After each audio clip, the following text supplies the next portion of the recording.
Podcast live at the Evo store on Main Street. It is not a home weekend, so nobody is here, but that's fine. That's just fine. Everything's fine. Everything's... Shut up, Pace. Hi. I didn't even ask you. I know you didn't. Don't push me. I will push back. I will push back so hard. Michigan 39. No, wait, 59. Maryland 3. Correction, 59. Yeah, well, it happens. We're gonna take one last look back at this Maryland game after a deep dive into the film, and the number one thing that jumped out to me is Wilton Speight and his 88% downfield success rate. Yeah, that ain't bad. Which of course is my fake stat that I made up, but it's real to us, It is real to us, and I think that is a real reflection of Wilton Speight's game. 88% of the time he dropped back to pass, something good happened, often for 15 yards an attempt. And he just looked so in control that I had this warm feeling midway through the second quarter where I was just like, everything is going to be fine. Yeah. And I remember that happening to me last year when Jake Rudock played Indiana. There was just kind of a point in the second quarter, it was like after that dig route to Chesson, that was a 64-yard touchdown, that I was like, you know what? Just he can throw the ball and it's going to be fine. Yeah, and the nice thing in both those cases is, like, yes, the opponent was not particularly great. Indiana last year, not a good defense. Maryland this year, not a particularly good defense. But the stuff that they're doing is pretty much opponent independent in terms of the timing of their throws, the placement of their throws. And that's come such a long way for Speight and the way that it did for Rudock partway through the year last year. A lot of it, yeah. We often talk about how if the offense does everything perfectly and the defense does everything perfectly, the defense gets beat. Yep. And a lot of these throws, the defense was not doing anything perfectly, but the offense was, and I felt like, there's a slant route to Darbo in there. There's those deep balls, which are right on point, and I feel that a lot of the passes Wilton Speight threw against this Maryland team were going to be complete against anybody. Yeah, absolutely. He just keeps putting the ball on the money, and he's on the money. Yes, I mean the number of dead-ons has definitely gone up of late, and he's not. Some of the hesitancy that we saw even the previous week was gone against Maryland, and a lot of the throws that were just either plain bad ideas, or throws where he's just missing guys. Those have almost completely gone away to the point where now I've gone from expecting Speight to have a few wayward throws a game to being surprised when they happen. I mean, he did have that kind of weird period at the beginning where he's not as good as he is the rest of the game, but even then he was like completing it to Jake Butt, but taking him off his feet. He wasn't throwing it wide. He wasn't throwing a pick. And it's just, I mean, at this point, just put him on the pile with the rest of the Harbaugh quarterbacks, right? I guess so. I mean, we know there's this track record there, but it's still unbelievable to kind of see it play out in front of your eyes.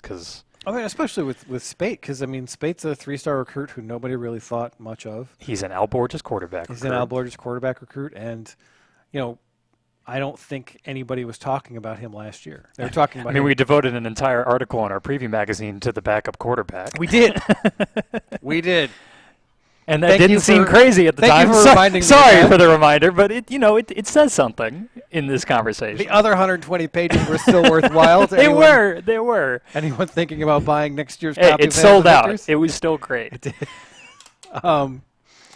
And Speight is just the man now. So he's looking like the all Big Ten first-team quarterback.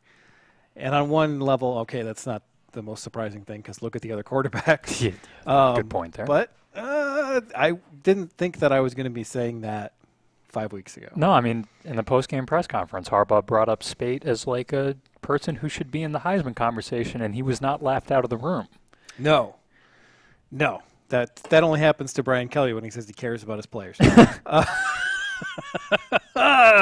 Totally unnecessary, but totally worthwhile shot at Brian Kelly. Salty. The other things that kind of jumped out to me on the offensive UFR was I had a really high grade for Ben Braden as a run blocker. And Pro Football Focus did not.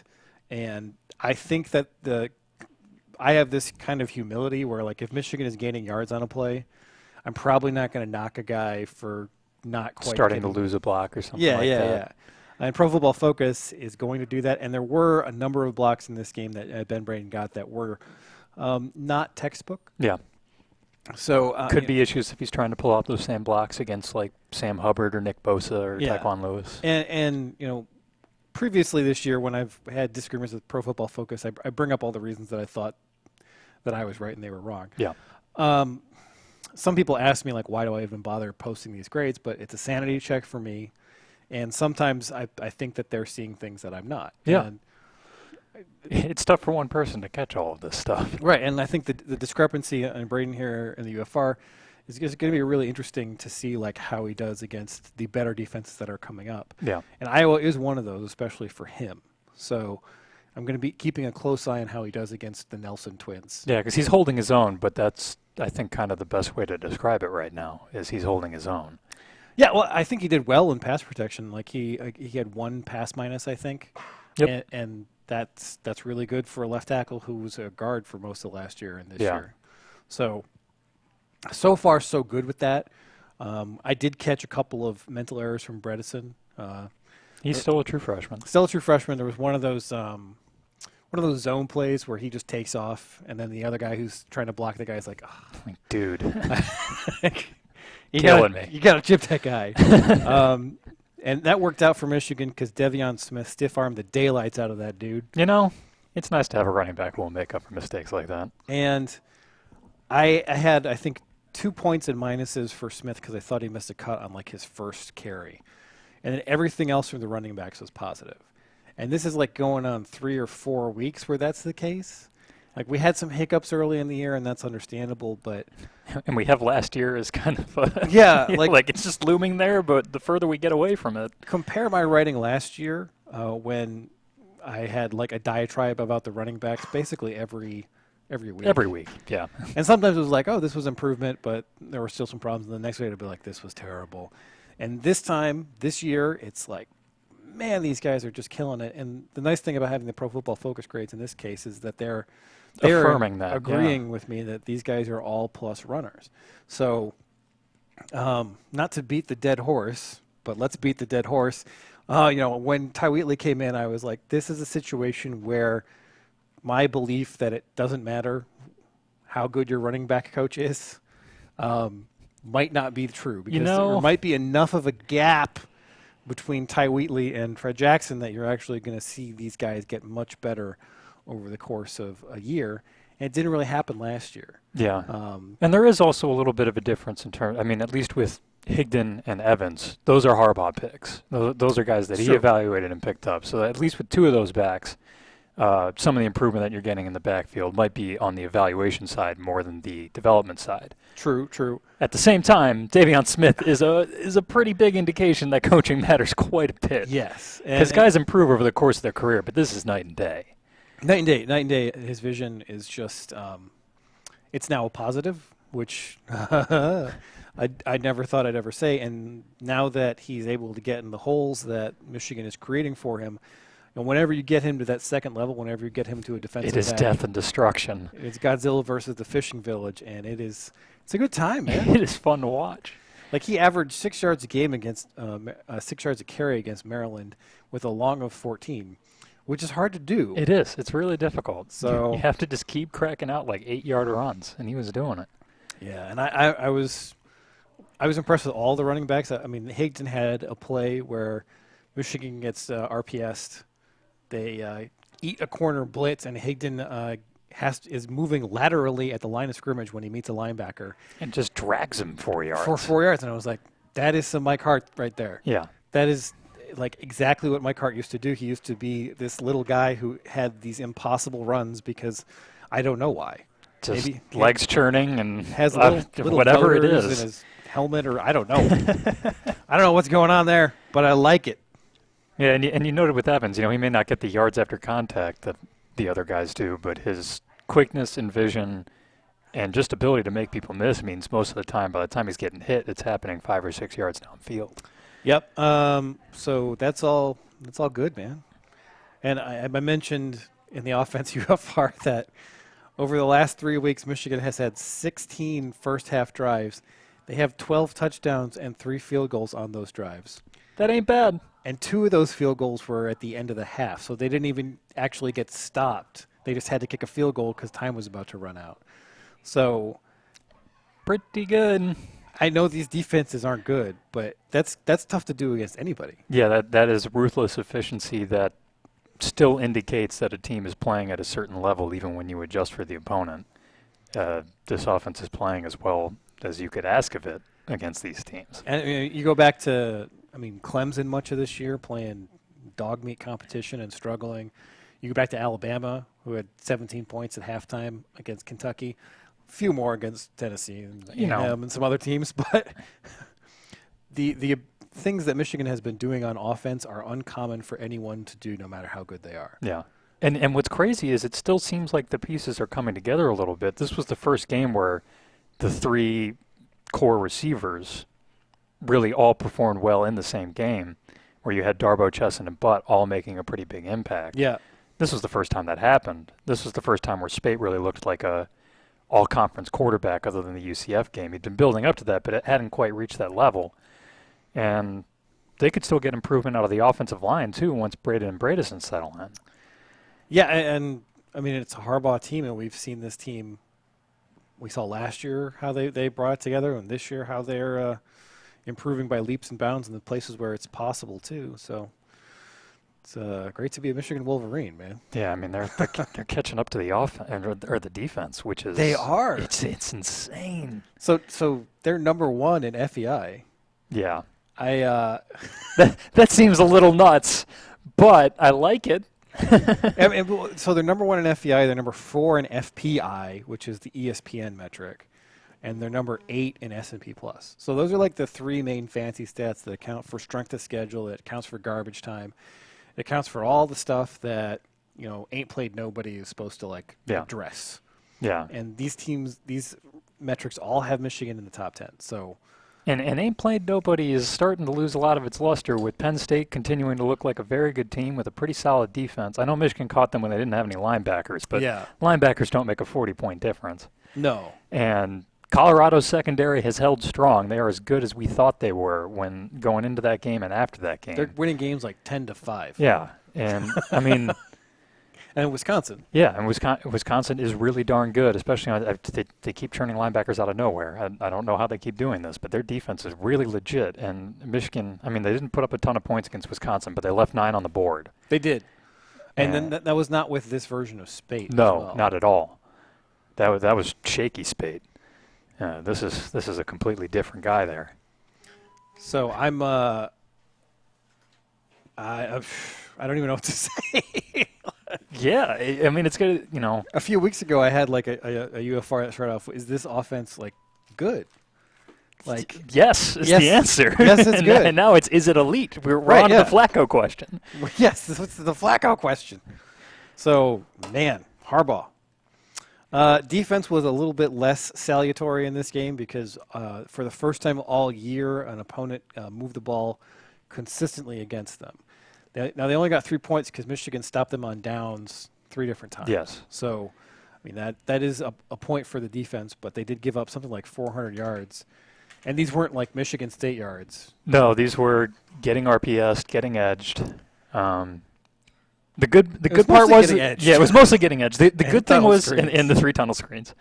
The good thing on that is those are the types of plays that are much tougher to pull off when the field constricts, which I think played a big part in that game, and will make it. I mean, this is something that opponents are going to keep going at because now that's on film.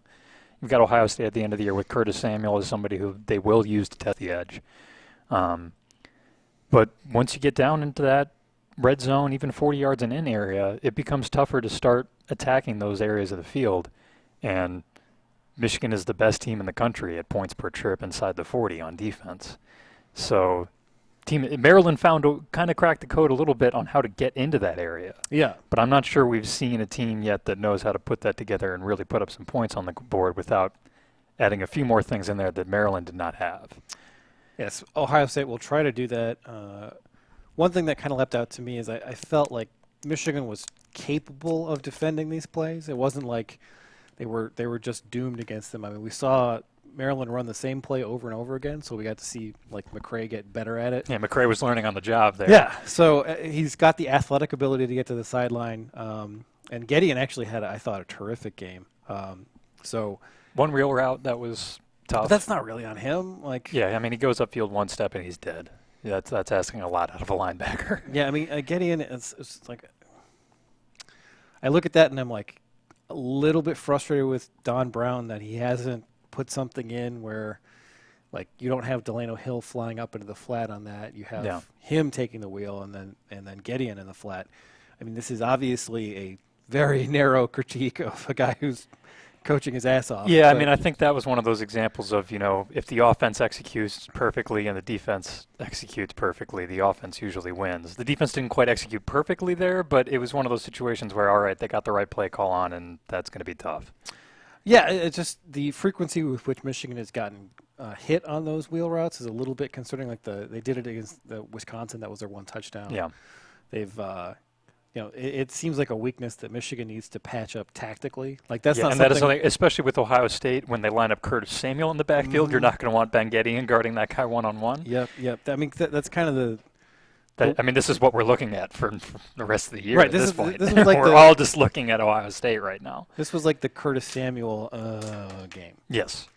I mean, the good part about it is like it's on film now. It's on film. They're going to practice pretty much exclusively this, I'd imagine, for the next 3 weeks, because they're so solid up the middle that, I mean, Maryland could do nothing. Like even with all this edge stuff that we're talking about, when you take out sacks, they average 2.7 yards a carry.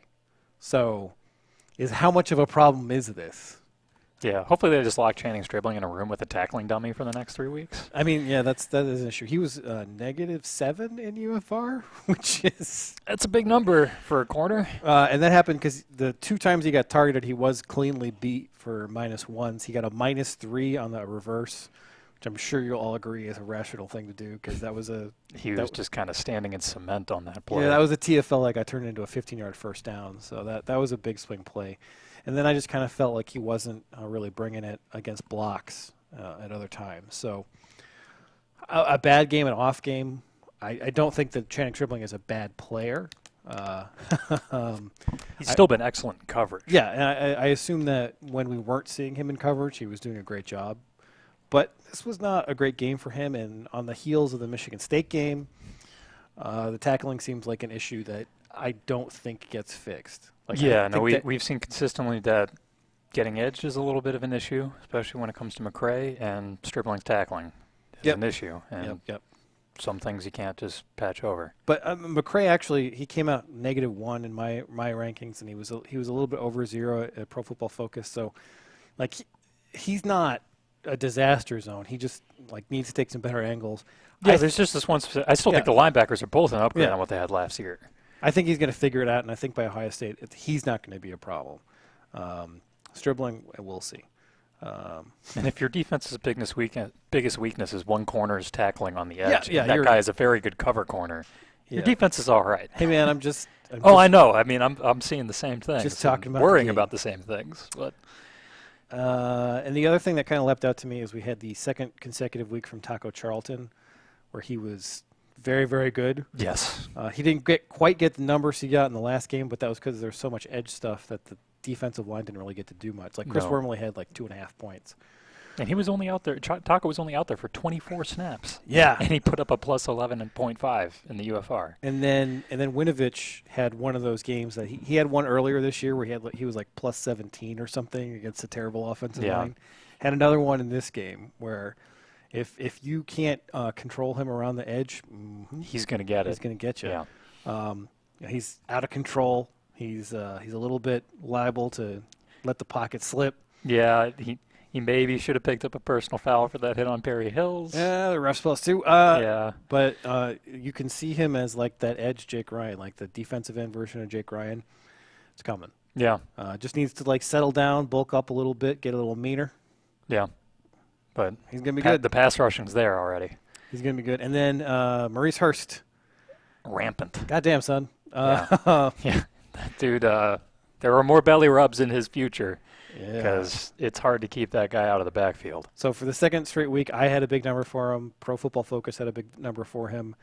And he only had 31 snaps, so he didn't have a lot of time to rack up that number. Yeah, minuses, too. Yeah, he's playing out of his mind.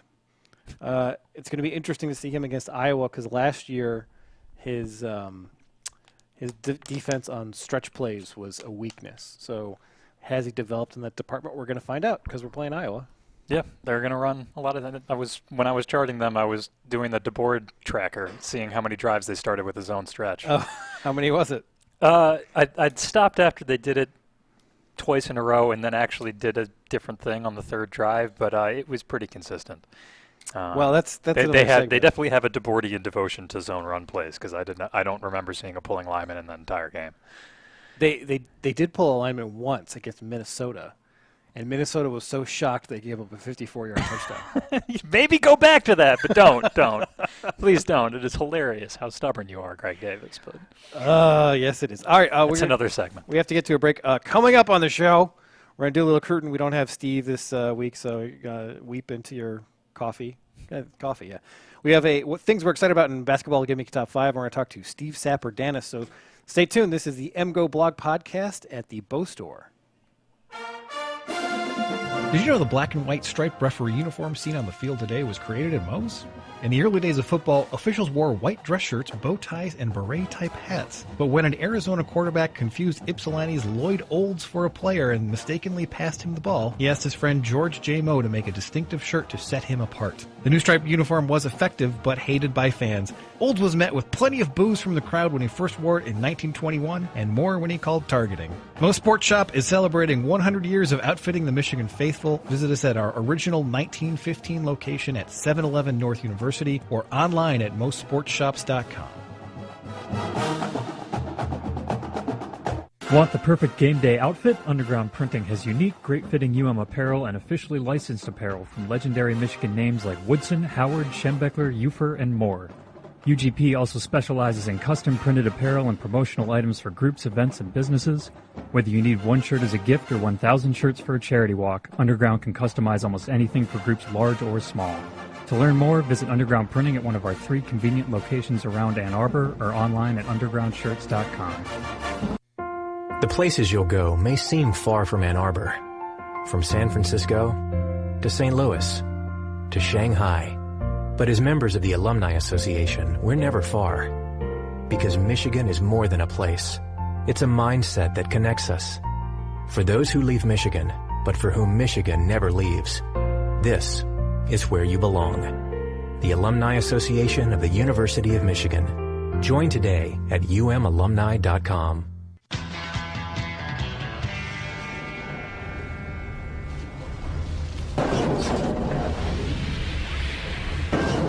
Ace, I wish to speak to you now. But Brian, we podcast in silence. But each day, Andrew Deo Gracias used to go. But Brian, we podcast in silence. He started his own bookkeeping company. That does not sound like working. Now he serves small and mid-sized consulting firms and nonprofits across the country, providing bookkeeping and accounting services. Andrew De Gracias is a seasoned Big Four strategy consultant. But Ace, he'd rather work for guys like us, keeping us from missing filing deadlines and handling onerous tasks like editing and formatting our forms and finalizing documents, research, or analysis. If we did consulting work, he could help us with those deliverables. But Brian, we do our work in silence. No. He's an independent freelancer, so he'll do the work himself. And Andrew's offering a deal to Michigan alumni, 1 free month. Just mention the promotion code each day we work when contacting him. Find us at deobookkeeping.com and schedule a free consultation today. That's deobookkeeping. Keep it.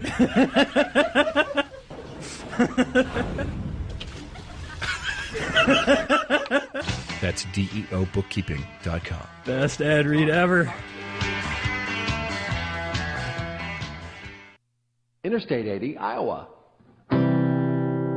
Mississippi River. Davenport. Corn, corn, corn, corn, corn, corn, corn. What's that smell? Corn, corn, corn, Iowa City.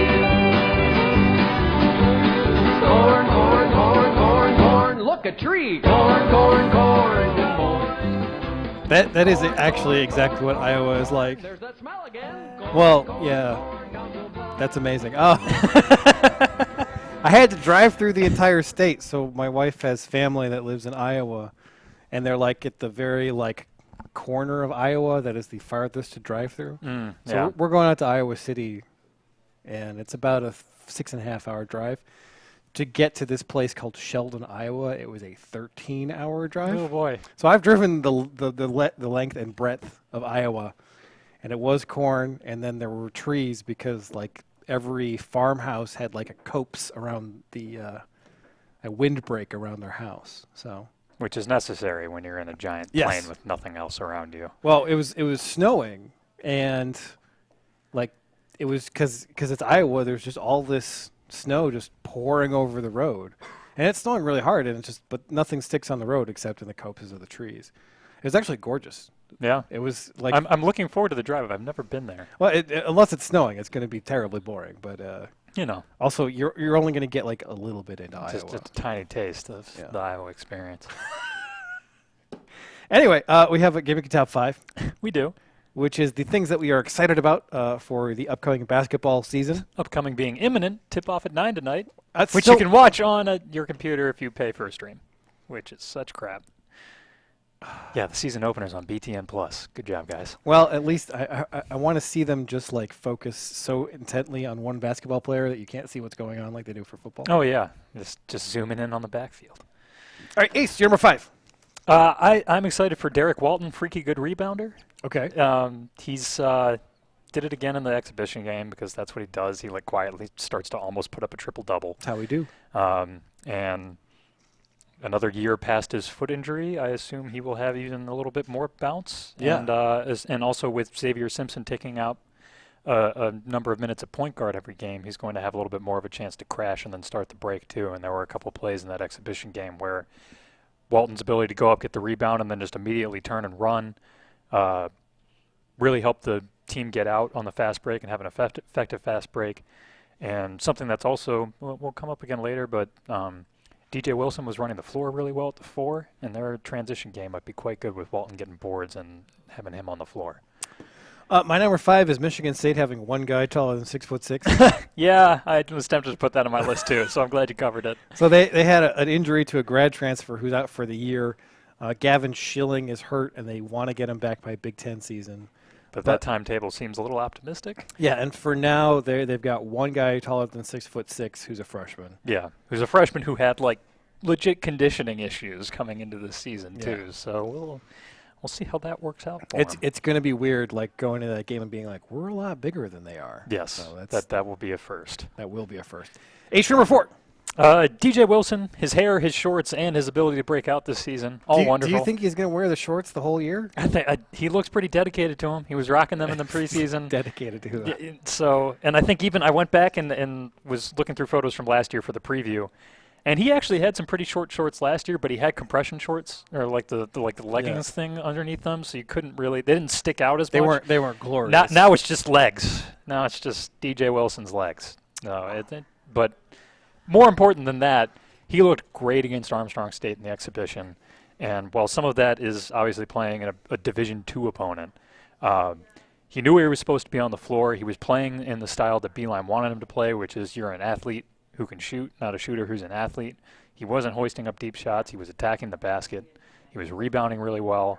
And his length on defense is going to cause a lot of problems for opponents because he showed the ability to stay in front of guards. He got switched onto point guards a couple times and kept them in front of him, and then blocked a three-point attempt and had another one that he turned into an air ball, not by touching it, but just by affecting the shot as much as he could with his length. Billy Donlin installing the new defense is going to be the biggest difference in the defense, but I think the second biggest difference in the defense is going to be having Wilson out there for 20 minutes a game. All right, my number 4 is Derek Walton resurgence. You kind of mentioned this in your number 5, but so terrible inside the arc the last 2 years. Like I have to think that there was still something off with him, and hopefully he's fully healthy and can recapture that freshman form. Which isn't like, a 55% shooter inside the arc, but get up to 45, and then the offense feels a lot more fluid and flowing. And it would just be nice for, Derek Walton to come through what's been a rough career. It was certainly relative to expectations and how it started. And finish it strong. Yeah. So I'm looking forward to patting him on the back and saying, good job. In that vein. Issue number 3. In that vein. Healthy gunner Zach Irvin. I am looking forward to that. Hopefully his shot is fixed. It definitely started to come back around Big Ten season last year. His back injury heading into the season clearly threw him off a lot, and it took a while to regain that form. And the numbers never quite bounced back to where you'd hope they would be because of it. But we started seeing him really expand his game towards the end of the year. They used him a lot more in the pick and roll. And while he wasn't great at getting to the basket and finishing there, he was distributing to his teammates really well, and he had a couple of really critical buckets where he took a high screen and then pulled up for a mid-range jumper that looks like, I know we're not big on the mid-range game. We're not. But that's a pretty repeatable shot and one that can really come up big in situations where you need 2 points and the situation doesn't necessarily call for hoisting up a three-pointer and it might be tough to get to the basket. He has that in-between game that is necessary for opening up the rest of the offense. And that's something that I think we'll see more of this year. My number 3 is Mo McGarry, which is what I call Mertz Wagner, because when he got on the court last year, he had this McGarry-type ability to force turnovers and get steals and that kind of thing. And I know he needs to rein it in to stop committing fouls. Yes. But I still think he's going to have that ability. He's got super long arms. He's got a good instinct for it. Like I think that he's going to create turnovers and steals because he is Mo McGarry. That's what I think. Yeah. Issue number 2. Mo Wagner unleashed. I think he's clearly Michigan's best big man in the pick and roll. Sure, yeah. His ability to finish at the basket is so far beyond Mark Donnell in terms of actually finishing with any sort of strength and power and not getting his shot blocked at the rim. And he's a better defender. And I think we saw that already just in terms of his ability to hold his position. He's got more upside as a shot blocker. He hasn't really shown it yet, but he's got that. And for my number 1, I will get into another reason why I'm quite optimistic about his season. Okay, my number 2 is large people. So this is just kind of the thing that encompasses both Mo becoming the starting center. He's 7 foot. He's probably a good 3 inches taller, and he plays much taller than Mark Donnell. You also have DJ Wilson, who is the biggest potential 4 at Michigan that's existed in the Beeline era. By some distance. Yeah, I mean, Evan Smotrich is the only one who comes close, and DJ Wilson plays a lot bigger than Evan Smotrich. Yeah. And then you have depth at the 5. So they're talking about red shirts for maybe both of the freshman centers, and I'm like, that's not going to happen. No, I think Teskey's going to play. He showed some things in the exhibition game that will be repeatable, and that guy is enormous. He's a legit 7 foot, 240. And are you really going to want to have Donnell out there when you have a 7 foot shot blocker? I say no. No. I say that you're gonna want to play one of those guys, and then you've got some really legit size on this team. Yeah. I mean, even Marr at the 2, if he's playing the 2, he's 6'4". So this is going to be one of the larger teams that Beeline's had at Michigan, and I hope that helps out the defense. Issue number 1. My number 1 is the gap defense. that Billy Dolan has installed, and specifically the death of the hard hedge. Didn't see it once in the Armstrong State game. Michigan has completely changed the way that they're defending pick and rolls. They are looking much more to just keep the point guard or ball handler from even being able to take the screen at all, and doing that with the guard playing it aggressively, than sending their big man 35 feet away from the basket to cut off a point guard. That was one of the main ways, and not coincidentally, Mo Wagner didn't pick up his first foul until nearly the midpoint of the second half. He'd already scored 15 points by that point. And by not sending your center out there, he picked up so many cheap fouls last year, and it was frustrating in part on him, but in part just because they were playing the screen that way. It wasn't really that effective at actually stopping the pick and roll, and it was causing a ton of foul trouble. They've totally changed that. The defense was pretty disruptive in this game. It's tough to gauge because Armstrong State was not very good. A lot of their turnovers were just kind of throwing the ball away. But they were forcing more turnovers. That's something that Donald's defenses have done consistently with a whole lot less talent. So I don't think Michigan is going to make the jump from pretty bad defense to elite defense or anything like that. But their ability to bring that up and maybe even scrape good, given Beeline's track record on offense, that can make an enormous difference. My number one is fouling with a question mark after it, so it's like fouling. Because obviously fouls are not good, but Michigan has hired Billy Donlan, and I think this is a step forward for Beilein as a coach, because this is a guy who is his defensive coordinator no matter what anyone else says. No matter what anyone else says. John Beilein's basically said it. Billy Donlan's the only one who refuses to say that, because he is a good company man. And and Michigan has been so low foul for the entirety of the Beilein era that to a fault, I would say. To a fault, yeah. That having a little bit more fouling, a little bit more foul trouble, a little bit more aggression on defense is going to help almost as much as having very many large people. Especially since Beilein hinted at Media Day that he is rethinking his very hardline auto bench policy. Because he has taken note of the fouls per 40 minutes of some of the guys on his team, and that they're at 2. And so you don't need to bench that guy if he happens to pick up the second of those 2 in the first half as opposed to the second. Yeah, I'll believe that when I see it. Yeah, I'm kind of on that boat too, but the amount that the fact that he said that unprompted. Nobody, you didn't ask him about that? I asked him how to rectify his defense team? with Bill and Dolan's style, but he was the one who brought up auto bench. Yeah. I did not bring up auto bench, and I thought that was pretty encouraging. But this kind of goes hand in hand with Mo McGarry and the large people and having an aggressive kind of swarming defense. Oh, it all works in conjunction. Yeah, where you're getting your hands in the passing lane, you're forcing a bunch of turnovers, you're becoming kind of like the Beilein teams of West Virginia that force a ton of turnovers. Yeah. And this is a team that should be able to get out and run, because they've got, especially when Wagner and DJ Wilson are out there, those are 2 big men who can really run the floor. Yep. So those are the things that we're excited about for basketball. Didn't even include Duncan Robinson raining in threes, and that'll be nice too. Well, he had that big drop-off during Big Ten season. He did, so but the drop-off was still 37%. I know, but when you're hitting above 50%, we have high standards. That was disappointing. We have high standards. We do. We're going to do a short recruiting bit before we get to Dr. Sapp. We're mostly doing this because the big news this week is Aubrey Solomon takes an official visit to Michigan.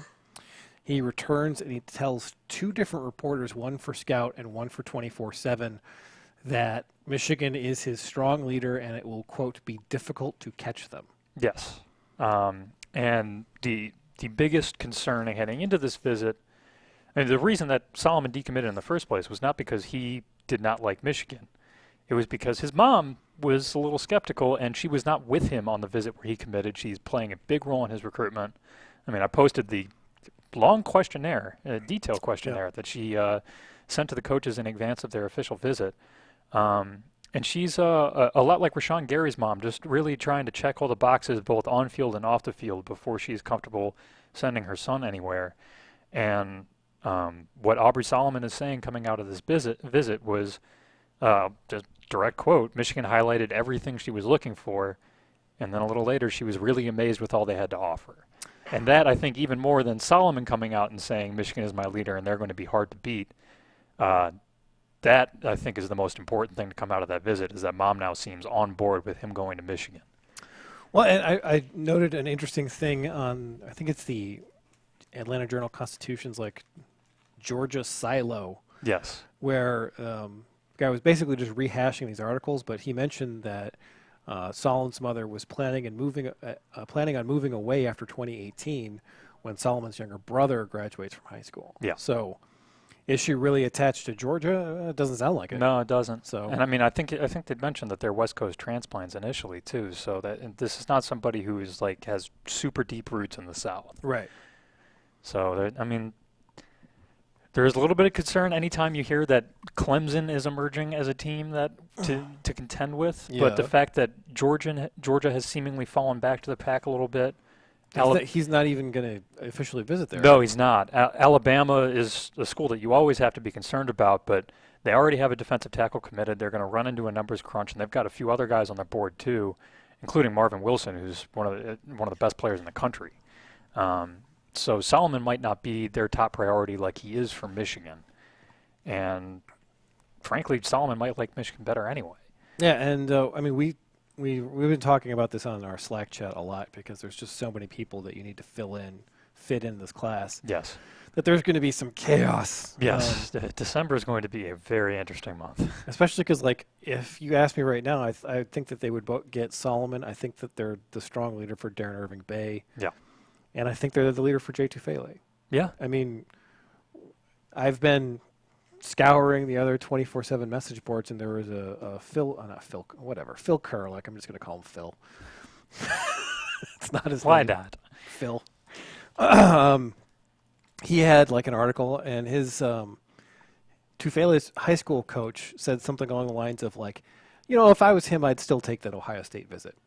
Which I was like, there wasn't anything direct in it, but reading between the lines, like he's trying to let the Ohio State fans down pretty easy. He's talking up this other Pascal kid. Yeah. And it just, I mean, none of the stuff that came out after his visit was nearly as positive as kind of the impression that Ohio State thinks that they're boned for this kid. Yeah. So, I mean, if I was him, I'd still take the visit.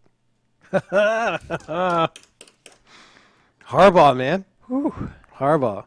So, like, they can't take all three of those guys, can they?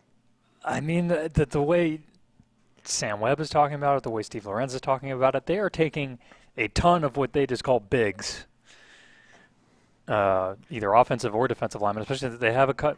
Like, Phil Paya may very well be a better offensive guard than defensive tackle. Okay, but they're in on, like, a million different offensive linemen. this class is going to hit 32, 33. I think it's very clear that it's going to be 32. And there are going to be some guys from this class that don't make it that are in the class currently. Yes. And once you clear out a couple of those guys. But none of those guys are on the line, probably. No, probably not. So I mean, that doesn't really help. But they're just going to have a ton of defensive linemen, a ton of offensive linemen in this class. You'll probably, if they start creeping towards that, like 8 has been thrown out there as a number of offensive linemen, somebody in the current class is going to go, you know what, that's a little bit too much competition. I think you can expect if they get the caliber of offensive linemen that they're going after and the number that they're going after, there's going to be a little bit of in-class attrition. Do we think that this has something to do with Grant Newsom? Because he just got out of the hospital. He'd been in there for almost 40 days. A month-long stay in the hospital is... Do we think that's a backup plan? Do we think that his career might be in flux? We'll see, because the class seemed to be heading somewhat in this direction even before Newsom's injury. It's true. So now have they maybe added another spot speculatively because they see where Newsom's at? I don't know. I mean, that's one that I hate to speculate on because of the nature on the injury. There's got to be things going on behind the scenes that we haven't been told about that makes the board. Yeah, either they know guys who are thinking about leaving the program after this year that we don't know about. I mean, there's something that's getting this number up into the low 30s. Well, one, I have a prediction, and that is Michigan will sign 2 running backs. They will not sign 3 running backs. Yeah. And if Najee Harris does flip to Michigan, which would be all right. They'll lose one of the current commits. Well, they'll lose 2 of the current commits. I mean, Najee Harris would be a guy where you look at and go, you know what, that one's all yours, buddy. Right, yeah, like, go ahead. Have fun with that. So I think that Amori Samuels did just take both an official and unofficial visit, or he's planning an unofficial visit return to Arizona. I think that's his backup plan, which looks like a rough backup plan right now. But I think he's the caliber of player where he'll get some more looks if he makes it very clear that he's looking around. And I think you're going to see at least one line decommit. I don't know who. I mean, I don't have any inside information here, but you just can't. You're not going to get all like 17 million of these guys in the same class. Just not going to happen. Yeah, no, I'm with you there. I don't think everybody who's currently in the class is going to stick on the lines. And they're going to miss on one of these wide receivers. I think that's they're probably not going to have five, especially since they have Brad Hawkins as basically another commit. I mean, he's number 5. Yeah. So he's apparently committed. And Hawkins, I expect to be in the class, but yeah, I mean, when you've got 4 uncommitted players out there, even when you seemingly lead for all 4, the odds of getting all of them in succession, especially because okay, the first 2 come off the board and that's fine, but is the 5th guy really going to be like, I still want to go here. Sign me up to get hopefully some snaps. They could run into an issue there once they get a couple of those in the fold. A further prediction: they will not take a tight end. Yes, it has been trending in that direction, and I think with the numbers in this class, they can afford to skip a class. They're not really prominently in on the 2 guys that are still outstanding, holding offers who aren't committed to another school. And actually, one of them is committed to another school. Yes. And there are a lot of promising tight ends in the 2018 class that they seem to be recruiting harder than the 2017 kids. This is a year where they can take a gap there. Yes, because none of the guys committed to Notre Dame are going to do the sensible thing and decommit to go to Michigan. No. Because they're crazy. We also, the last time we kind of did our own recruiting segment where we did kind of our lightning round, I think I laughed at or dismissed the possibility that Willie Gay would be in this class. About that. And apparently that was wrong because Michigan really, really wants this kid, and he apparently really wants Michigan. And it seems like it just comes down to, can he pass admissions? I mean, they have a plan. That's what they say. Yeah. So maybe. Yeah. For a kid out of Mississippi, I always say, I'll believe that he came to Michigan 2 years after he graduates. But it looks like it's working out. Yeah, and he looks like a player who is well worth waiting on. Yeah. He is very good. Well, and he's a really good fit for Don Brown. Yes. He's one of those space backer types. And then finally, before we get to a break, Najee Harris. I might be scouring the internet. Just maybe. For any piece of information. Just maybe. It may be relevant to his recruitment. And the Bama mods at 24/7, when asked about him, they say that they are cautiously confident. That is a big step back. That is a downgrade. Wildly confident. That is a downgrade. This continues to head in your right direction. That is a huge downgrade from LOL, we're Bama. Get out of here. Yup.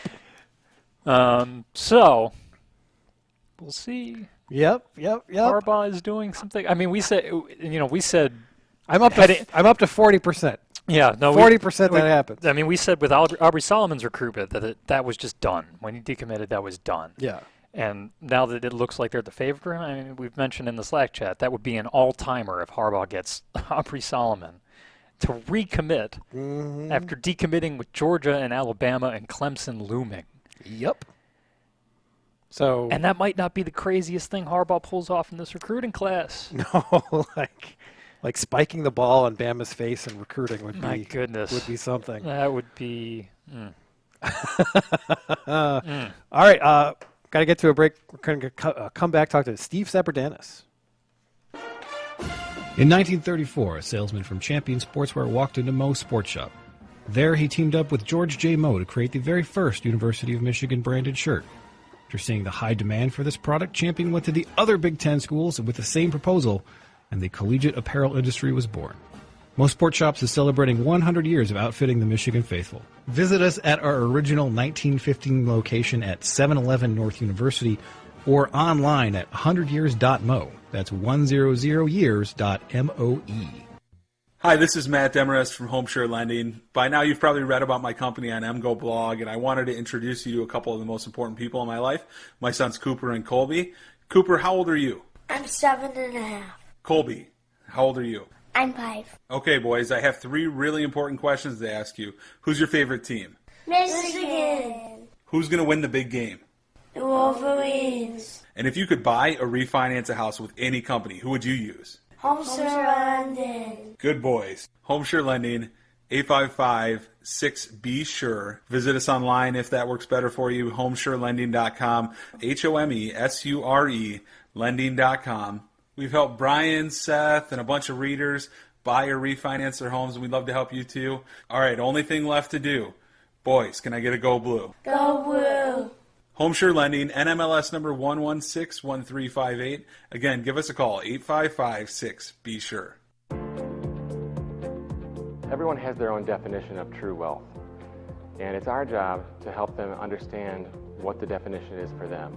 We look at everything from college to retirement and lifestyle planning, as far as estate planning and building their own legacy, helping them understand what their goals are and then backing in from there. Peak Wealth Management founder Nick Hopwood has been a part of the MGO blog community from almost the very beginning. If you've put in the work to reach that point in your career, it's probably time to talk to him about your financial future. Stop by his office in Plymouth or visit peakwm.com/MGoblog.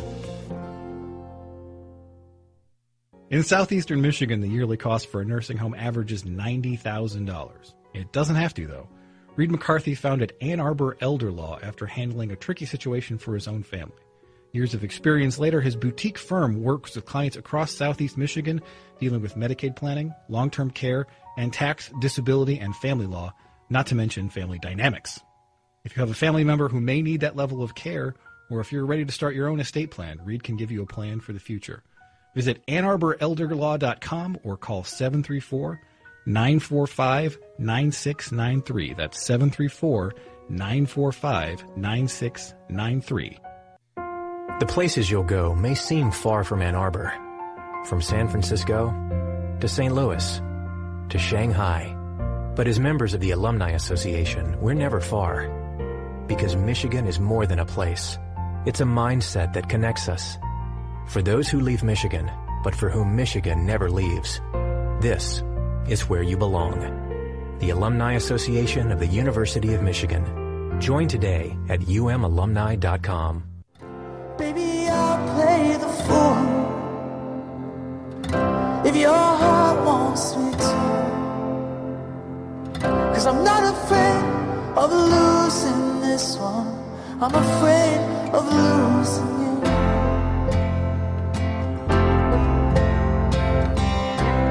Yeah, you stand outside me,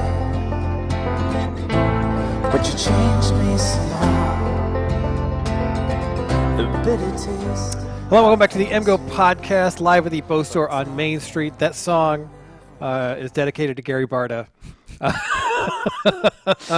who feels that way about Kirk Ferentz. It's actually by Ramesh, who used to be in Foxtrot. It's a good song. Go get it. It's not just because you control Gary Barta with it.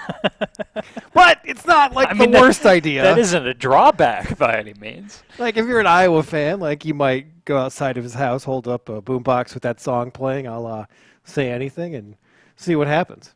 Yeah. You'll probably get arrested. Yeah. But you were going to get arrested anyway. You're an Iowa fan. Yeah. On that note, let's welcome in Steve Saperdanis. How you doing, Steve? Hey, guys. Good. Thanks for having me. We wanted to talk to you about the 1985 Iowa game, which is the last time Michigan went to Kinnick, ranked number 2. It featured one Jim Harbaugh as Michigan's quarterback, and it didn't go so well. Well, guys, just an epic game. I mean, I remember that like it was yesterday because it was such a big deal. It was number 1, like you said, number 1 versus number 2. Michigan moves up in the ranks, as does Iowa. But even more importantly, Michigan just hadn't played a lot of number 1 teams back then. I mean, they had just played Miami the year before against Bernie Kosar at home, and then they played Notre Dame in '81. But before that, it was Ohio State in '73 and '75 and '69, and who's around for that? So this was a big deal, and of course, Brent Musburger just pumps it up and plays it up. The Clash of the Titans, and so then that's when Hayden Fry, who has a psychology degree, realizes that the color pink is a very calm and soothing and sort of relaxing color, and he orders the visiting locker room to be painted pink. It was for that game. What's that? Yeah, for that game. For that game. Bo gets wind of that, and he tells Falk to cover it up. And Falk's like, well, how am I going to cover that up? So he goes and gets butcher paper from the meat market and tapes it all up so you don't see any of the pink. What about paper? Is that like a soothing or raging substance? Yeah, what's the psychology of that? Yeah. It wasn't green bar. Let's put it that way. It wasn't green bar. Okay. So, but then the other thing that was critical to that game, and many people don't remember this, was the key player, and I bet you if you asked Harbaugh this one-on-one today, he would agree. Mark Hammerstein, the offensive guard, went down either the week before, I think it was the week before, and so they had to plug in a raw freshman, a guy by the name of John Vitale. Well, Vitale ends up being an All-American center when it's all said and done, but in 1985, he's a raw freshman playing offensive guard. And I'm not saying he was the weak link, but let's just say he was the one with the least amount of experience on that offensive line in 1985. Well, that is absolutely fascinating. Sorry, I'm having a bit of a phlegm day. That's too much information, I think. A bit. A little bit. So, Steve, how are you enjoying this season's uniforms? Well, I like the uniforms. I like the throwback white uniforms, the all-white unis. I'd rather have them with the two-tone yellow pants. And when I mentioned that to some of the equipment guys there, of course, they don't remember the two-tone pants. And I'm thinking, am I the only guy that remembers the two-tone pants? You are like the foremost Michigan uniform expert in existence, so probably. Well, that was funny because that's why Greg Dooley approached me and said, Sap, you know all about these uniform changes. Can you give me, the breakdown of them? So I quickly made a table for him, and I don't think he expected to get what I gave him. But he's like, dude, this is a ton of stuff. And I said, well, you wanted to know, so here it is. And, from there, yeah, all these little nuances every year. And I love the fact that the decals are back on the helmets. So that's great. And then, of course, this year they are oriented in the correct fashion and the correct direction. Another thing that I pointed out to the equipment staff there, when they were introduced with the Wolverine head in 1975, they had a right-facing one and a left-facing one. So the left one was facing on the left side, the right one was on the right side. But, of course, that wasn't the case last year. And I'm thinking, again, am I the only guy who's seeing this? But so it's nice to have them in the right direction. And maybe that's why, guys, maybe we're 9-0. That is a possibility. I get the feeling that nobody ever had to tell you to make your bed when you were a kid. I just get the feeling. As Coach McCartney said, it's all about the details. And when I heard him say that, when I wrote the story there for the magazine this past year, you could not believe the sort of euphoric aha moment that I had. Like, finally someone, lives their life like I do with attention to details. So. Yeah, how do you think the whole Nike transition has gone? I mean, everybody had their take when they released the helmets. They're darker. The maize is more maize. Like, to me, I felt like they did a good job while still being Michigan, but I wanted to get your take. Yeah, so I finally got to look at the helmets kind of up close and personal, and I was relieved, if that's the right word to use, that the shade of yellow sort of met my expectations, because everyone has this sort of image of what the color should be, but that is all driven off of what you see on TV or what you see in magazines. And as I wrote a few years back, you can't really tell the true color without seeing it live in person, because it all depends on photo processing and light, readings and this and that. So seeing them up close, it's like, yes, that is the correct color. But then again, I thought, well, would I be disappointed, knowing that Coach Harbaugh is, behind all of this? This is another guy who lives his life all about the details. And I give you the most recent example with two guys, Shane Morris and Wilton Speight. He tells Shane Morris that he's a lefty, and he says, well, you're going to snap the ball. You're going to receive the snap from center with your right hand on top. And Shane Morris says, but I'm a lefty. And so he actually brings Rick Leach, who's actually at practice. And he said, Leach, you tell him how you did it with Bo. And that's what Bo told him. Listen, we only have one left-handed quarterback. I'm not going to make my center change just because we have one left-handed quarterback. You're not going to take the snap with the right hand. And then he had a similar situation with Speight, and that's when he was caught on tape on HBO when he tells Speight, listen, you're going to do it this way. You can get the F out of here. I mean, he is a very detail-oriented guy, and it's always struck me that he picked like the skinny bow hat, and now everybody's wearing the skinny bow hat, and it just Well, feels... see, that's another thing that's kind of got my attention. I actually sent a picture to them. It's like, guys, you have the Lloyd Carr M versus the Bo M. So then I supplied them pictures, and of course, who else but me? I've got a hat from 1980 with the Bo M, and it's a thicker, stockier, block M versus the skinny Lloyd Carr M, which just happened to coincide with the Nike launch in 1995, and that was a big deal. So Nike made, I call it, the stick skinny M. So that's a whole nother discussion. You asked, Brian. I know, I asked. A mover and a shaker in the world of uniform details, Sap. It was really lovely to talk to you. I'll send you a picture. You can see for yourself. I have no doubt that you will do that. I think the 2002 Washington game said it all to you when you asked if I had it. Yeah. If I had the ESPN pregame show, and I just kind of offhandedly said, I'm sure I have it. Yeah. I felt stupid asking if you had it because I was like, of course he's got it. What am I even thinking? But so yeah, good to talk to you. We'll definitely call you up again, man. Yeah, for sure. All right, we got to get to a break, and after that break, we will talk about Iowa. And Iowa's 5-4, and they're not that good, but they're not that bad either. So, let's be serious about this, Ace. I'll try. Yeah. If you need a place to stay in Ann Arbor and don't want to be stuck out by I-94, there's a new hotel downtown, and the owners, who should be well known to the Michigan community, have asked our help to get the word out. The Martin family, yes, that Martin family, recently opened the Residence Inn Ann Arbor downtown, just a block from Main Street and a short walk to Michigan Stadium. They're competitively priced and offer a free hot breakfast, free Wi-Fi, a fully equipped kitchen in every suite, and an indoor pool. That's the Residence Inn Ann Arbor downtown.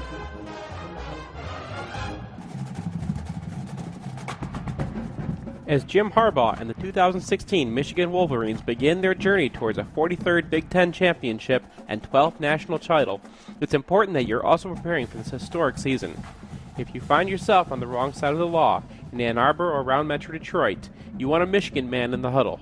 Call former prosecutor and now criminal defense attorney Jonathan Paul at 248-924-9458 or visit his website, michiganlawgrad.com.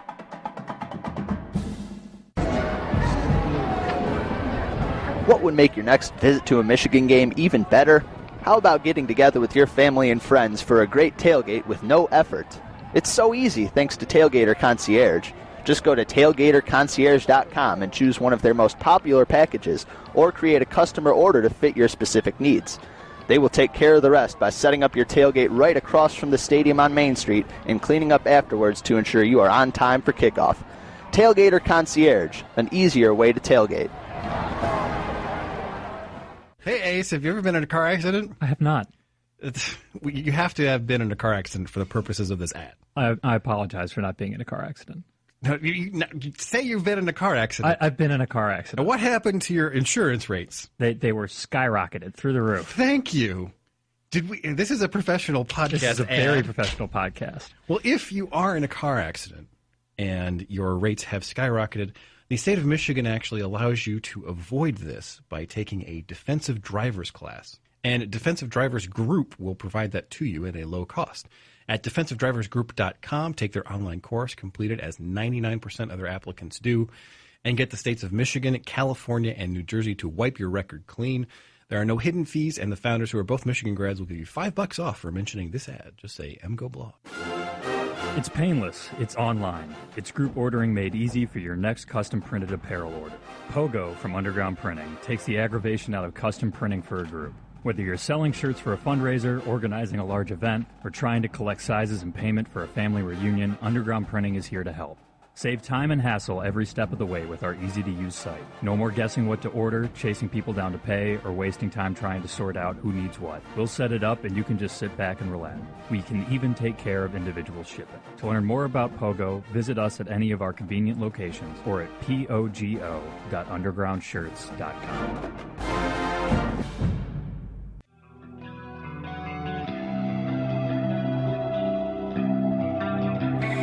10 years from now, when I turn around, will I be satisfied? When I look back on life, don't tell me it's too late. We apologize for whatever that was. I didn't pick it. That was not me. Some butt rock going on there. Was that Creed? Morris, was that Creed? You don't know? Morris claims he doesn't know. It wasn't me. So that music was a lot like the Iowa football team. Good transition. There we go. So they're 12-0 last year. They lose a couple games, and they're 5-4 this year, and they kind of play like it. Yeah. So I mean, the thing that just leapt out to me as I was doing the season preview, the preview this afternoon, was Iowa's rushing in games they win versus games they lose. Yeah. So they're averaging 1.6 yards a carry in their 4 losses, and and they're crushing like the worst teams in the country in their wins, except for Minnesota. They have an outrageously predictable running game, and that's what happens when you run into good teams with an outrageously predictable running game. I mean, don't you think that the Penn State game will be like a wake-up call, though, where they have to like at least change their audibles? I mean, you'd think that, but hasn't Greg Davis's whole life been a wake-up call? Yeah, but it hasn't been on Twitter. I mean, plenty of his stuff has. I mean, there's been the Greg Davis 3rd and 5 chart that's gone through like 6 different iterations. Yeah, but I just, over the last decade. I feel like when people are putting that on Twitter, and he's banned his kids from Twitter, by the way. I mean, they may finally change their line checks because clearly Brandon Bell was just going up listening to them and then literally pointing to where the ball was going to go. You can't sustain an offense that way, but do I think he's going to stop calling exclusively zone runs that are pretty easy to sniff out? No. No, I mean, I didn't suggest that. But they might stop calling a check that opposing defenses clearly know by heart. Yes. But, I mean, this is a team that has a couple of pieces on the offensive line that are all right, and then some holes. And then on top of that, you take away, a really good fullback and high-quality running backs that Wisconsin had. You take away so much of the diversity of that run game, and that's Iowa. Yes. No, there's just. I mean, you just stunned into silence. Yeah, I mean, I started doing the DeBoard thing when I was charting them because it was like, how many drives are they going to start with a zone stretch? Well, and it was most of them. You know, it's an unusual situation when you post your fee-fi-fo film on their offense. Yes. And it's the most scathing one I've probably ever seen. Yeah, it was pretty. And Iowa fans start passing it around, being like, "See, there were so many Iowa fans in my mentions that were like, none of them were mad. They were all like, "This is what I have to deal with. It's horrible, and thank you for saying it." It's like, good God! Like, I mean, I feel terrible for the Iowa fans who have to watch this on a weekly basis. Except some of those people were the same people who were giving Bill Connolly crap. You know, the internet gives and the internet takes. So if you are does life unaware of this, Bill Connolly, who does the S&P rankings that we reference almost constantly, yes, did not have a high opinion, or his numbers did not have a high opinion of Iowa last year or this preseason, and so he spent like months just getting trolled by Iowa fans who were like, "We're 12-2, we're going to be great." About that, because they're basically in the same spot this year on S&P Plus overall. They are. The breaks have not quite gone their way this year. No, and they have this situation where they're platooning 2 backs, and playing the worst one more. And one of them is obviously superior. Yeah, and that would be Akram Wadley. Yeah, Akram Wadley is an electric runner in space. One of Iowa's staple plays is lining him up in the slot and running an incredibly surprising jet sweep that nobody ever saw coming. Good, the North Fleet. Fleet. He's good in space. Yeah, I mean, it is the North Fleet. It got sniffed out twice by Penn State. I think we might have squeaked out positive yardage on one of them. Mm-hmm. They have pretty similar numbers on the whole this season because Daniels is the type of guy who can hit the hole that he's given and carry the pile for a couple yards. He's definitely a power back. He's not quite Mark Weissman pure moose back style, but he's definitely more power than speed. But when you suss out the numbers and see how they perform when facing good rush defenses, Wadley's averaging 5.4 yards a carry against top 20 S&P plus rush defenses. Daniels is averaging 3.2. Okay. Guess who has more carries against top 20 rush defenses this year? Daniels. Yep. They do use Wadley as a receiver a lot. He's got 23 catches. Yeah. Versus 7 for Daniels, and I think you're going to see a ton of that. Yeah, they're just going to dump it off to him in space and try to see if he can do anything. But, I mean, again, those tend to be pretty predictable. They got a touchdown off of a slip screen to Wadley against Penn State. It was their first touchdown. The issue with that was their third shotgun snap of the game. The first one came on a previous drive. This is 5 drives into the game. The second shotgun snap of their game was that exact same slip screen earlier on that drive that went for a big gain. Okay. Those are the only 2 times they'd lined up in the shotgun formation the entire time. So they do it again at around the 10-yard line, and they throw it to Wadley, and Penn State is all over it. But Wadley is quick enough that he makes 3 guys miss with 1 juke move and gets into the end zone. But this was a play that was like an RPS -3 in terms of everybody saw that coming because it's one of literally 2 plays that you've called from that formation this entire game. So they're going to have some stuff like that. Can you tell that I got frustrated watching Greg Davis's offense? It was you're very fired up. I mean, man, this sound was like Borgesian. It was tough to watch. So you're angry because you're thinking about your previous self. Yeah, because I'm about all the Iowa I am watching fans, that, and you know how that I am feels. feeling not just empathy, but unfortunately sympathy, because I have been through this as a Michigan fan. That's some highfalutin vocabulary you just pulled out there.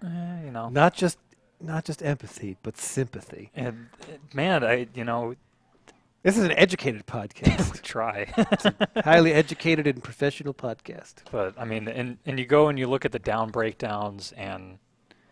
First of all, for the whole game, if you go out by formation, literally every time Iowa lined up in the shotgun, they threw the ball. There wasn't even any cursory play action. There was no running game from the shotgun. I don't know if there are shotgun runs in their playbook. Probably. Maybe. Probably. Because every single time they lined up in the shotgun, they threw the ball. Man, you are fired up. It's just, it was brutal to watch. And they are it's like that one time I made fun of your hat. And they're just very run, pass. Yeah. It's brutal. It is brutal. It's Greg Davis. It's Kirk Ferentz. And then you go over to the passing game. C.J. Beathard is not a bad quarterback. No, he's not. He's a good quarterback. He's a pretty good quarterback. There was one throw that was like legitimately downfield in this game. What? It was a 15-yard dig that he threw an absolute strike on in between zones. And they were like, oh, that was cool. We'll never do it again. They never threw the ball again downfield, like that, more than 10 yards? Not beyond the sticks, really, and they're losing this game by multiple scores. I went and I broke down Pro Football Focus's pass chart. Yes. Which they put up, which, divides it out into the levels and areas of the field. When you take out throwaways, batted passes, and throws where the quarterback got hit simultaneous with the throw where you don't know where it's going, 31% of Beathard's passes have traveled farther than 9 yards downfield. Oh, my God. Only 31%. 20% of them have gone behind the line of scrimmage. Oh, God. And 36% go in just one square between 0 and 9 yards downfield right in the middle of the field. Oh, God. This is not how you sustain an offense. I bet those are all drags, too. Oh, yeah, it's all drags and hitches. Yeah. No, it is an incredibly predictable offense to watch. It has not changed. They don't have any receivers anymore. No, I mean, losing Vandenberg was a huge blow to them because Riley McCarron is a dude who should be playing the slot in like a Drew Dillio role, and he's their number 1 receiver. He's 5'9". He's 5'9". Their deep threat, I can't really tell how good he is because they never really test anything deep unless it is absolutely beyond necessary, and even then they probably don't.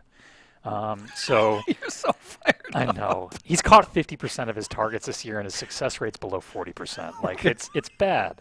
I'm I have to move on to the defense to calm you down. I know. And then they still put George Kittle, who's like a really good tight end. He's been when banged healthy, up. has been banged He's up, been so banged they can't do anything with him, but they don't have any other tight ends, so they still trot him out there. Remember, he's still a good blocker at remember least. when Tim Massaquoi had a broken hand? Yes, and still played. And It's like a cast. They threw the ball to him? Yeah, that's basically what they're doing with George Kittle right now.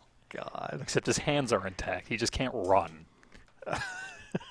Good job, Iowa. Oh, my God. And also their offensive line's kind of a disaster. We'll throw that in there. They're like 110th in adjusted sack rate, so. Yeah, no, they both of their tackles looked like they were capable of getting like bull rushed directly into the quarterback as well as getting edged. They flipped them a couple times after Cole Croston proved either too effective or too injured to stay at tackle. The guard that they've inserted in Croston's place while flipping a guard out to left tackle has been not good at all. So the defensive line's going to eat. I mean, the one thing is we haven't seen much zone stretch. This is a different offense than Michigan's used to seeing. And last year, Michigan's heavy penetration lent themselves to getting gashed on that stuff. Yeah. So that is something I'll be interested to look at, but just given the way Iowa's run against anybody with a pulse, I have a hard time seeing that prove successful. I mean, Wadley might break something. Before you break something, I'm getting close. Let's talk about the defense, which is it's slightly better than the offense. It's an odd production because they have 3 like out and out stars, maybe 4. Yeah. So Josie Jewell, their middle linebacker, is legit. Really good. Desmond King is legit. Jaleel Johnson is very legit, and one of the Nelson twins, they're not actually twins, I just like talking about them like that. Yeah. Is a really good defensive end. And then it all just kind of falls apart around them. Did we not give the Nelson kid a star? Yeah, I did not think he was that good on film. It was all just going all out on the edge, and I think it's a big reason why they give up as many rushing yards as they do. Is both of their defensive ends are their weak side end just straight up reminds me of like early season Chase Winovich, where he was just going all out upfield on every snap, and that's cool when it's a pass play, but when it's a run play, that's trouble. Okay. And then the other guy is Pat Massey, you said. Yes. Okay. Yeah, he's 6'8". But he's not playing defensive tackle at least. No, they've at least moved him to This podcast is edge. making me angry about dumb things that Lloyd Carr did. Yes, no, I mean, this is like watching one of the incredibly frustrating Lloyd Carr teams, except I was not as talented. No. Not nearly as talented. And, I mean, Jewell is awesome in the middle of the field. He does a lot, both against the run and his coverage. I mean, he had a pass breakup against Penn State where they run play action. He takes a step up against the run. And then all of a sudden, in a flash, he is out on the far hash, 15 yards downfield, diving to make a play on a ball that would have otherwise been a touchdown. It reminds me of the interception that Speight threw against Wisconsin. Yes, we might see something similar to that where it's like there's no way the linebacker can get there. Yeah. And then he gets there, and you have to just kind of tip your cap. But the other guy that they mostly play at inside linebacker, Bo Bauer, we marked him as a sore spot. He was really bad in coverage. There was a play where he just straight up stopped covering Mike Gesicki. There's stopped covering him. Like I've been reading the Iowa blogs, and I think there's more consternation about him than anybody else on this team. Yeah, he also got beaten by about 10 yards on a wheel route touchdown. And yes, that's Saquon Barkley, and yes, it's a wheel route, and yes, it's a tough cover, but he got roasted. Yeah. And he wasn't much better against the run. So that guy is an obvious sore spot. A lot of what Josie Jewell is doing is just trying to make up for this guy. And then they play in their base set pretty much constantly. And that involves taking a 230-pound linebacker and putting him over slot receivers. Well, I mean, they're a cover 2 team. They've always been a cover 2 team. That's not really a surprise. But then their safeties aren't very good, so you get nailed up the seam every once in a while. And that's really their problem. Yeah, no, their safeties. I went back and forth on marking them as sore spots, and honestly, probably should have done it. Because not only are they not great against the pass, their 2 starting safeties have combined for 25 missed tackles this season. It's not good. No, it's not. There was a Saquon Barkley touchdown run on an inverted veer give where Brandon Snyder just takes a pretty poor angle to the ball. I mean, I can understand taking an angle where Saquon Barkley ends up outrunning you, especially when you're coming from the far side. Yeah. But he didn't nearly account for that enough and ended up not really even getting a hand on Barkley. And then you barely even notice Miles Taylor, the other safety, because he just comes in and wipes out because he's taken such a horrible angle that he just sort of falls over and doesn't even touch Barkley, who then proceeds to get the sideline and the pylon That guy's on for my about draft again, 55 too. yards. Yeah. That's I not may good. have taken note of that. Oh, going come through on. this. Well, I was checking because Seth had defended him. I was checking to see if he was on Seth's team, and then it was like, oh, actually, he's on Brian's. My offensive line had already submarine. Nobody cares about our fantasy Yeah, teams. and I'm sorry. You brought it up. I know, surprisingly. You I brought know. it up this time. But yeah, and also Greg Maben, their second corner, who had there was a lot of hype surrounding him this year. He has not lived up to that. He's grading out negatively on Pro Football Focus. Penn State didn't really have to attack the outside that much, but Trace McSorley missed a wide open touchdown throw where Maben got beat by about 10, 15 yards trailing in the end zone, and for some reason McSorley put it practically into the first row of the stands instead of the back pylon. But there are going to be chances for, I think Jake Butt's going to have himself a day working against those safeties and that one linebacker, and Desmond King can only guard one guy. And that's the thing with Michigan's pass offense. Okay, Desmond King takes away Amara Darboh. Yeah. Okay. And Desmond King is as advertised. Yeah. He's really that good. He did have an eye discipline issue against Penn State, we'll say, where he looked inside and got beat for a touchdown.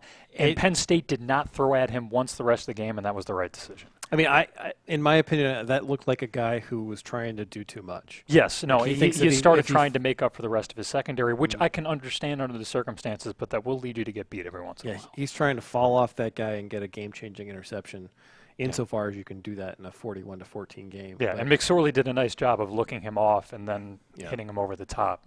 That was a pretty well-executed pass play by Penn State where King just got caught trying to beat two people at once. One thing on the safeties, I like to go look at long scrimmage plays allowed and look at the difference between 10-yard and longer plays as a rough gauge of safety play. Yes. Iowa's 5th in the Big Ten at 10-yard gains allowed. They are 8th at 20 yards allowed. They're tied for 12th with Purdue for 30-plus. Oh, boy, yeah. So that's definitely a safety issue. When you get to the second level, there's room, there's space, there are places to go. The good news for Iowa is that their punter gets a lot of fair catches. So there's that. So that's good. And they have a good nose tackle. Jaleel Johnson's good. He mostly as a pass rusher. He actually got kind of blown out by a couple double teams by Penn State's offensive line, which surprised me because I hold him in pretty high regard. Well, he's still grading out like a monster on. It's almost all pass rush. I know, but he's still positive. He's like a high risk, high reward guy on this. He can stand up to a double team. Occasionally he'll get knocked back by one, but he'll also knife into the backfield every once in a while and make a play. But I think he only has one tackle for loss against the run. Almost all. I think he's got 5.5 sacks and one run tackle for loss this year. So that kind of tells you how he skews in terms of his strengths. Yep. And in this game, they do have another good defensive tackle against the run, Nathan Pizzata, but he's been hurt. And against Penn State last week, he was either still hurt or not nearly as good as Pro Football Focus grades him out to be. I'm assuming the former because he ceded a lot of snaps to Faith Ekakiti, who was not. Is that how you pronounce it? I don't know. I'm taking a stab at that one. How about you try it? How about you try it, Brian? You're still the enunciator. And he was just getting put on skates for the entire game, and they were still putting him out there. So I have to think that Pizzata is still working his way back from an injury, and that leaves them even more susceptible to the run game than normal. All right. So does Michigan cover? Yes. By a lot? Probably. What's your projection? I told Go Iowa Awesome 42-10. 42-10. I had like 34-9 or something. Well, you got to make your score weird, so. I do. Someone mentioned in the comments that was actually the score of the 2002 game, which I'd forgotten. Well, Iowa games get weird every once in a while. Yeah, they do. We actually have some reader questions. Do you want to answer the reader questions? By all means. West Quad 1982 asks, could the Morris package be setting up that touchdown pass to him from the spring game, or what do you think that they're setting up? I assume they're setting up some sort of trick play from there. I just don't know if it's worth it. Yeah. That's kind of, I don't know.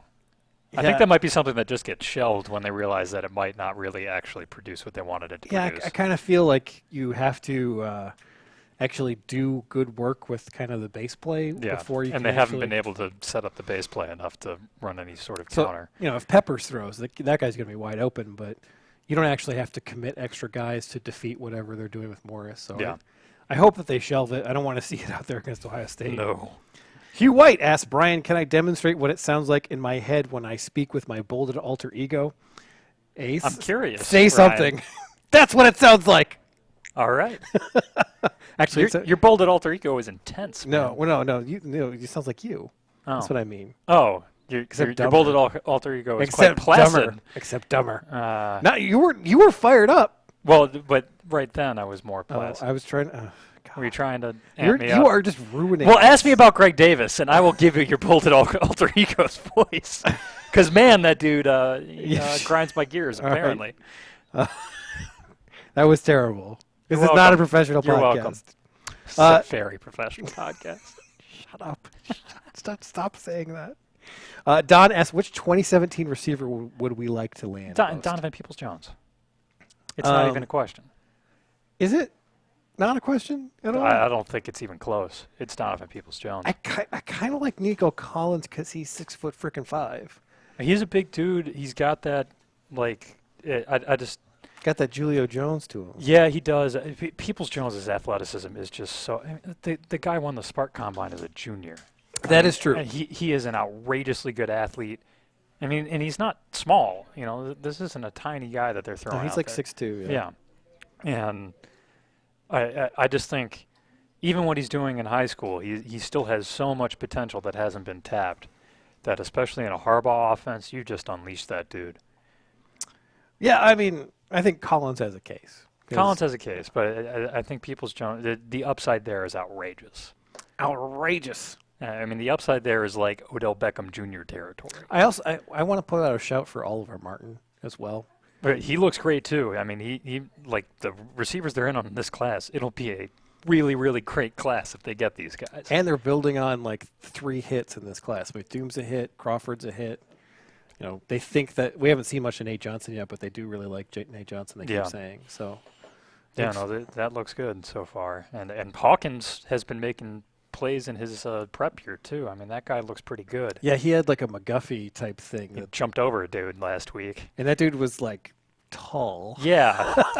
He was not laying on the ground. No. So that's all we've got for user questions. Thank you for demolishing the second one. You're welcome. That's what I'm here for. Do we have anything else on Iowa? No, just silence. Nah, just stewing. Very visual podcast. He shook his head. Everybody, to tapping out indicate on Iowa until the game tomorrow. that he had no more things to say, which was very helpful to all of our listeners. You're who welcome, just everybody. were treated to some it's dead a very air. professional and visual podcast. I swear. One of these days, I'm gonna bring I don't know what I'm gonna bring. It's gonna be. You're gonna respect me though. How about you read the sponsor list, Brian? I don't want to.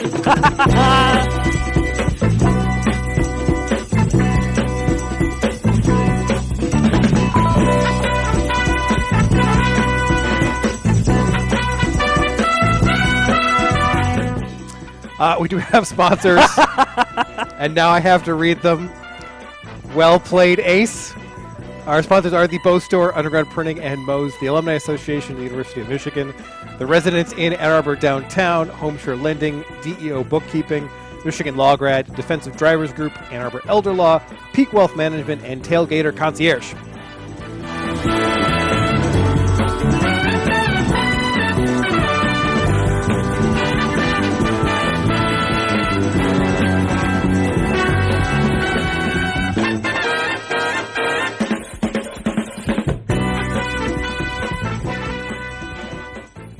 Who's got it better than